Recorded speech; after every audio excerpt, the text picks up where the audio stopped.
All right, guys, this is the first episode of what my Yap sessions will be like. It is basically a unedited as much as possible voiceover with some mid gameplay in the background. Um, so you can just listen to me yap about a subject and put me in the background. Watch the mid gameplay if you want. It don't really matter to me. Don't watch it at all. Who knows? Um, but yeah, today I'm going to be talking about Inscryption. I had made a couple of videos to kick off my Indie Inspector series with Inscryption, and after playing about 11 and a half more hours of the game, I finally completed it and realized that was a big mistake. Reason being is, if you like indie games, you need to get this game and play it if you have not. It is probably one of my top 10 favorite games. I've played a lot of games, so top 10 is good. But yeah, this video I'm going to break into two parts. This first part is going to be spoiler free and kind of just talk about what I've seen in the game and what you've seen on my channel from the game. And then there's going to be a spoiler section where we will get into Act 2 and 3 of the game. And I just want to do that because the storytelling is phenomenal in this game, and if anyone has an interest in playing it, they should not watch my spoiler section, because experiencing that on your own is the best way to experience this game. So we'll get right into the spoiler-free part. So kicking off my Indie Inspector series, I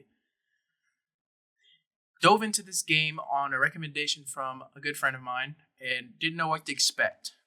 And I regret even starting making videos about it because it's one of those games where you experience it once and it kind of does the trick for you and you can't really experience it again. So I feel like robbing any potential audience I have of the experience of what comes after the first part of this game is just an injustice to the game itself.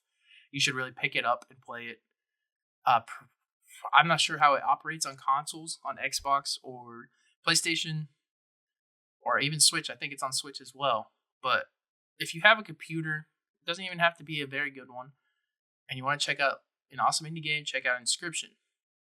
I think the game works really well on computers as far as what I saw in the gameplay in the second and third act, specifically the third act. But anyways, in the beginning, it's setting up a card game where you keep dying, losing, and restarting, trying to beat all the bosses.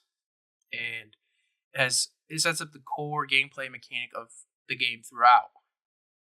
But it is a mystery game and a puzzle-solving game, and it takes you on a journey that I didn't expect playing it. I had no idea what the game was about walking in.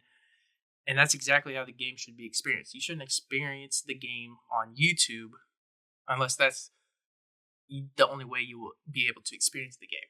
I wasn't doing it justice because I stopped doing a full playthrough and was cutting bits and pieces out. I didn't even record me playing through the second and third act, but it is very good. I regret not recording it. I regret not doing a full playthrough so people who aren't as fortunate to be able to play video games can experience it in some way. I'm sure there's other videos out there, but I am also very glad that I didn't go ahead and continue making videos on multiple clipping out parts of Inscryption because you need to experience it as a whole.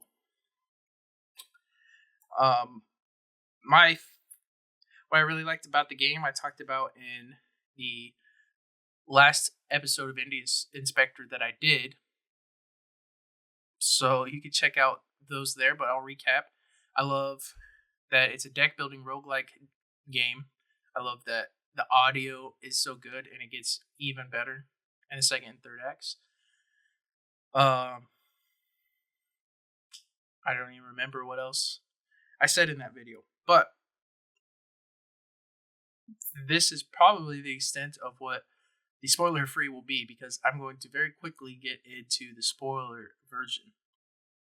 So if you would not like this game spoiled for you, go ahead and stop watching here. But if you don't mind, continue listening, because I'm going to tell you exactly why this has become definitely one of my top 10 favorite games of all time. So, after you, spoiler alert, after you get past what you think will be the end of the game, you beat 3 bosses, and then there is the big boss. You beat the mysterious figure sitting across from you. It turns out his name is Leshy, and you literally fight the moon. Once you've done that and beat that, then it launches you into Act 2.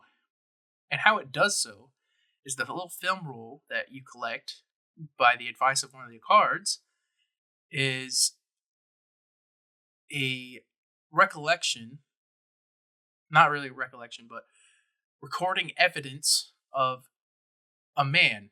You meet a man. And in these videos, this man, the lucky trader, no, not the lucky trader, the lucky Carter, Luke Carter, he is opening packs of Inscryption cards in real life. It's a real life video. And you go through these videos, and he says he picks up some old packs for really cheap at a garage sale. And he opens them. And one of the cards has coordinates on it. And he goes to these coordinates, digs up a box, and he finds a floppy disk that just says Inscryption on it. So he has to go through a bunch of loops to play this game at home. And it turns out this game, in Inscryption, you're playing as Luke playing the game in Act 2. And it's kind of a 2D pixel world. And you're playing the game, like I said, that it sets you up to learn how to play in Act 1. But you're trying to defeat the scribes. And it's just fantastic storytelling. And once you beat all those bosses, then you get into Act 3, when the BO3 boss decides he's going to take over and rule the world. Now you're playing a remixed version of Act 1, but instead of Leshy, it's BO3, and it's a techno world, and you're playing with bots instead of creatures. And the storytelling is just immaculate. The way that the sound design influences and really helps bring together the game is just awesome.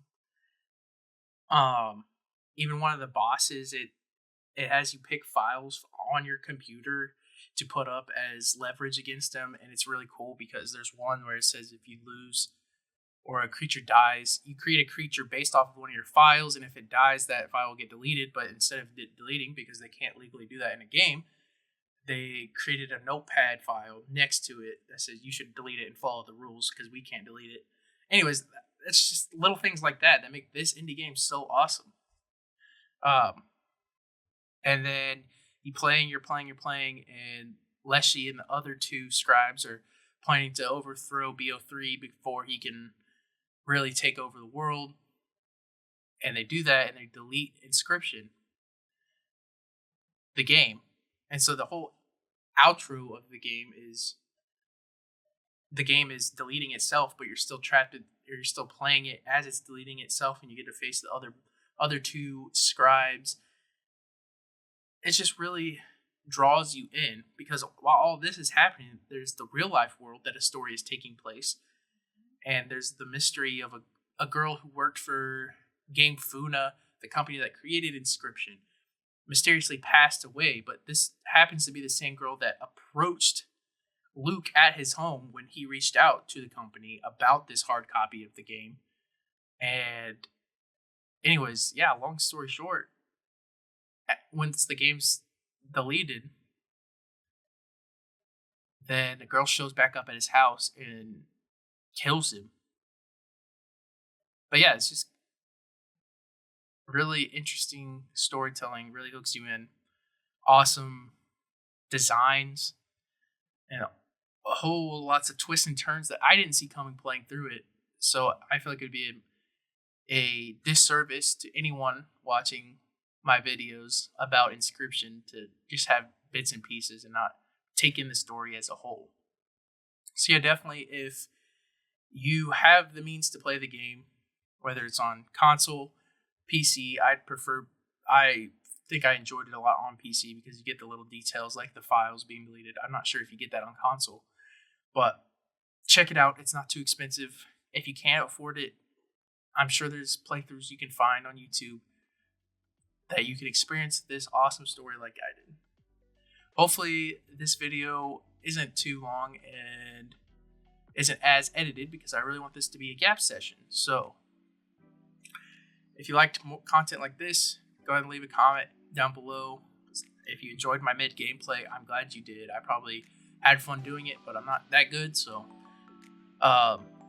yeah, thanks for sticking around to this part if you hear, and I will see you guys in the next one. Peace.